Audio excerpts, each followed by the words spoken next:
Hi everyone, I'm back. Well, I know yesterday that I kind of hit y'all kind of hard with some things, and this is going to be part two of looking for Mr. Goodbar, high risk behavior. Well, I know I really emphasized about not going to bars, or if you're going to go to a bar, ways that you can hopefully, protect yourself and take care of yourself. And I really am discouraging people to, and I'm really specifically addressing ladies about going to a bar by yourself and the things that can happen and ways that you can become a victim without really even knowing it. And I'm taking this direction, I believe, with my channel, that God has put it in me to do this, because I never would have put myself on camera. I don't like to take pictures. Honestly, I don't even like my wedding pictures that came out. I didn't like any of them. I thought I looked bad in all of them. And I'm just like that. I just don't like myself in pictures. But this isn't about me. This is about you. And this is about us. And this is about us surviving what is out there. And chances are you already are a survivor. If you're here today watching this broadcast, you are a survivor. You're a survivor of life. You're still here, and you can still make it, and you can still recover from whatever it is. It does not matter, specifically the title. So it could have been something in childhood. It could have been an abuse of some sort. God knows there's many. And it could be something that you haven't talked about yet, or you could be incapacitated. You're a survivor. The fact that you've made it here, you have survived something. So and I congratulate you for that, and I encourage you to thank the Lord for that, because He is the master of all operations. He's the CEO of this whole thing. So I wanted to really focus on high risk behaviors, because regardless of the fact that I had been kidnapped, regardless of the effect of the encounters that I had with that man who's serving life in prison, well, more than life, and the men in the restaurant. Before those two things happened, I had already survived really a lifetime's worth of trauma. And I don't think I'm alone in that. I believe it's been going on for a very long time, but because of the advent of television and radio and the Industrial Revolution, a lot of things have been brought to light that happened in people's families. I mean, it wasn't that long ago that people were being persecuted here on this soil for their religious beliefs, and on a large variety of different scales. So, we're not really that far from violence, and I can't imagine living in that type of wartime situation. But there is a different type of war going on over here, and it's violence. It's peacetime violence that happens in peacetime, and it's its own little subculture or entity that's just alive and well, and it's on the rise.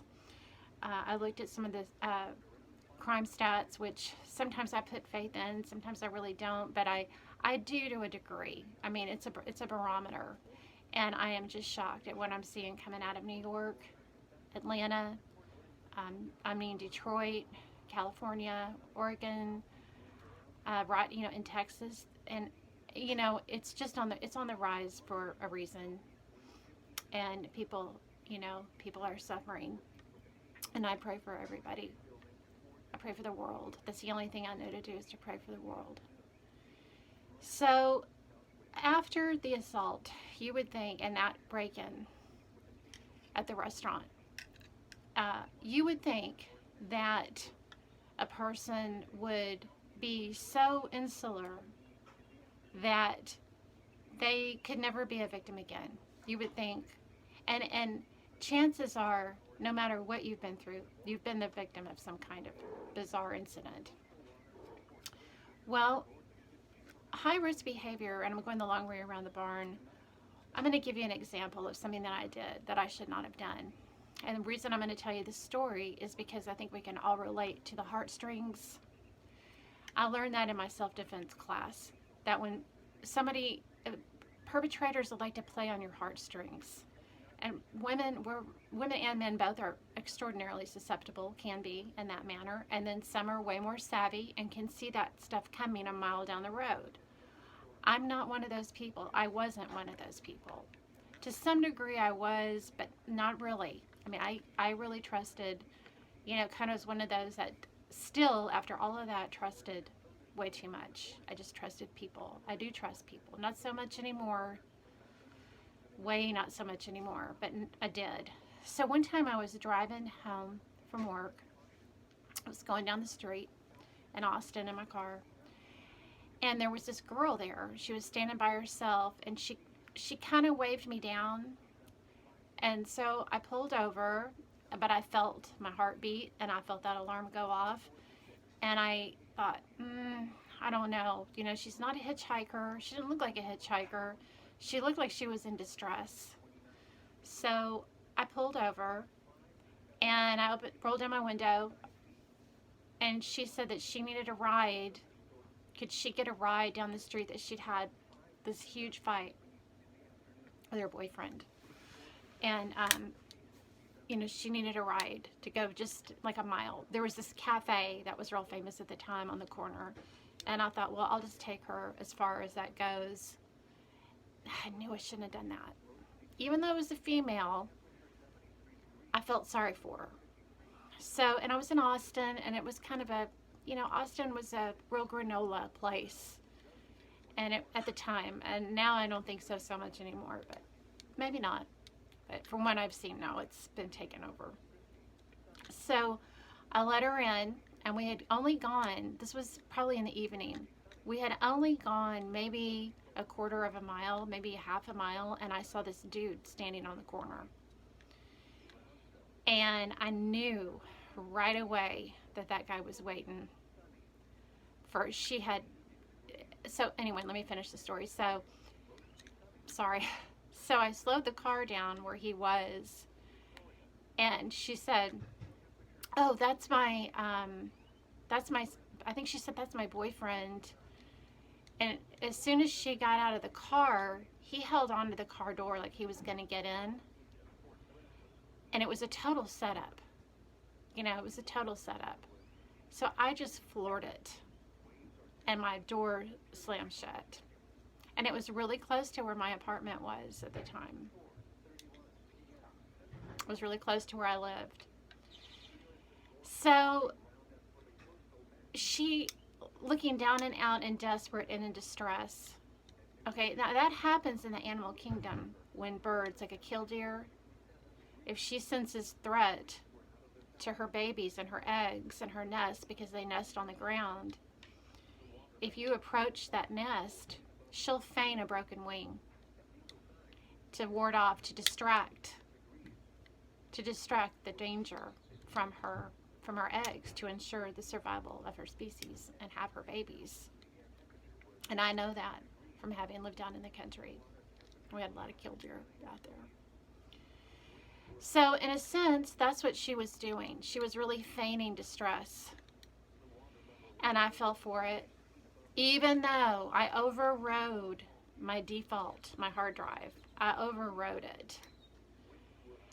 And, when I was taking my self-defense class, they told me that that's a really huge way that people get lured into being crime victims. I have a relative that lives in another place, another town. She's getting up there in age, and I've always loved her to death, but she can't live at home alone anymore because she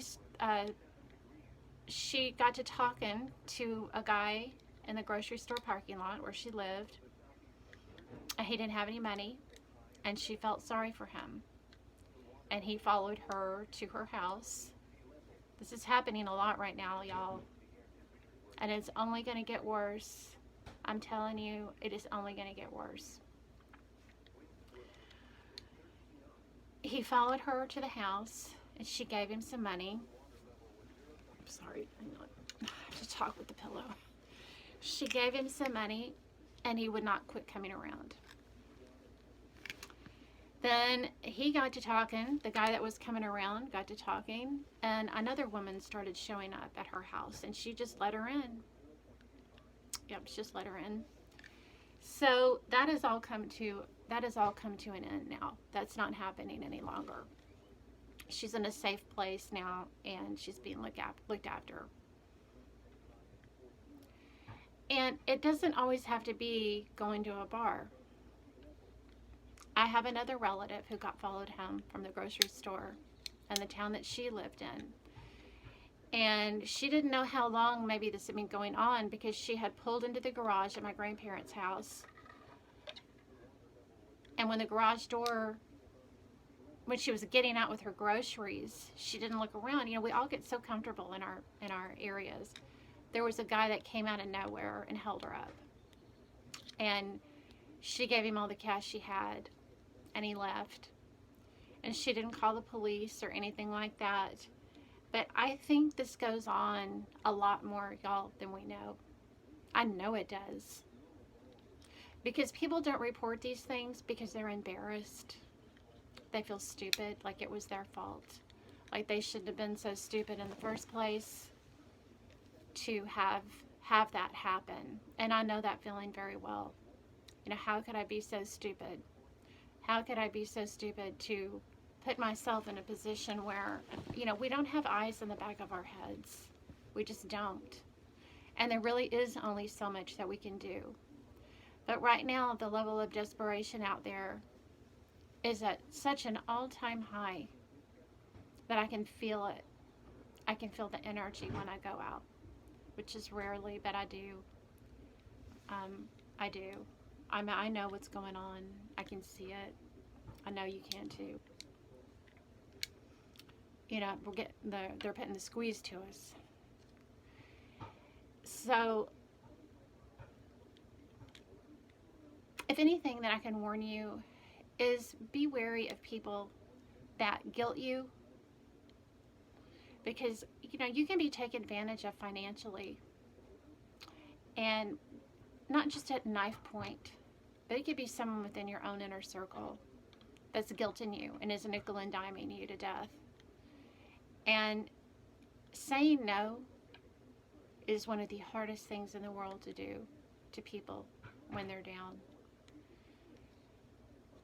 There's really only so much that you can do without putting yourself at risk. You know, would you run across a busy interstate to give somebody a nickel? And I think the answer would be probably no, because it wouldn't make that much difference in the first place. And there's other ways to help people. There are other ways to help people. I'm not saying not to help someone financially, but there are other ways that you can help people. The restaurant that I worked at, and I'm going to make this video really brief. The restaurant that I worked at when that had that invasion, ambush style break-in, when they came in, the man did this thing, he called it reading my bagua. And he would own the restaurant, and he read my bagua, like my face. And he said that I had the face of a person, and it's something specific to the culture, that when someone's stirring like a big hot cauldron of soup, hot food, something happens and the hot ladle, this is their culture, that the hot ladle drops. He said that instead of backing up and letting that hot ladle full of hot liquid that could burn you, instead of stepping back and letting that ladle fall and standing away from the danger, that I was the type of person that would actually reach down and try to grab that ladle and save it. You know, disregarding my fate, disregarding how I could be injured and burned. And, you know, I think that's really probably pretty true. I think a lot of us are like that. It's difficult. I mean, he was right in a way, but you know, I think it's important to examine the way you were brought up. Were you brought up to be the caretaker of out of control people? I can attest to that to a degree. Yes, I was. I was brought up to look after a lot of different alcoholic people. And they're irrational and they're impossible. And you can't do anything right. So you're like living a life walking on eggshells. And that's just no way to live. And it does really affect, it does affect the way, because you kind of, I think being raised like that, and having to please and deal with these impossible people, I call them just impossible people, you're not able to get your barometer, your compass, the spring has sprung. And so, but I am a firm believer and can attest that you can get your spring back. You can get that thing to coil up again and work right. You can get your meter back. And sometimes it does take really kind of cutting yourself off from people for a while. And I don't mean everybody. I just mean the ones that are either taking a lot of your time or seem extraordinarily needy. And I don't mean I don't mean cutting off your mom or your dad. And sometimes there are those times when you have to do that. I have had relatives that I've had to completely, I have one that I've had to disengage completely with. She just couldn't keep her alcoholism under control, and I know that the danger that I was left in one time, I was nearly killed because of her negligence. And that's when I brought up, I believe in the last video, about people, they may love you, but they can involuntarily put you in danger. And those are typically going to be substance abusers. So, yeah, if you've got some substance abusers in your family, it's okay to not really always be there for them, not always pick up that phone, not always hand them over any money, and give them control of your life. So I think I went a little bit overboard on that maybe, but be careful for the heartstrings. And once you get that bearing back, it's going to really help you out so much. You're going to have more free time. You're going to just have more time and energy, and you're going to come to see that it's really been a drain. Especially if you're dealing, whether or not you have a health issue or not, but having a health issue has been one of my greatest gifts. Having Lyme disease has been one of my greatest gifts, because it really taught me to distinguish between the people that I can be around and the people I can't. And it's no fault of their own. It's just been my lack of ability to learn how to say no. That this girl has to say no more. And then once you get to doing that, it really helps. Okay, well, anyway, God bless everyone. I hope you're having a great day. I hope I'm helping. Anyway, bye-bye.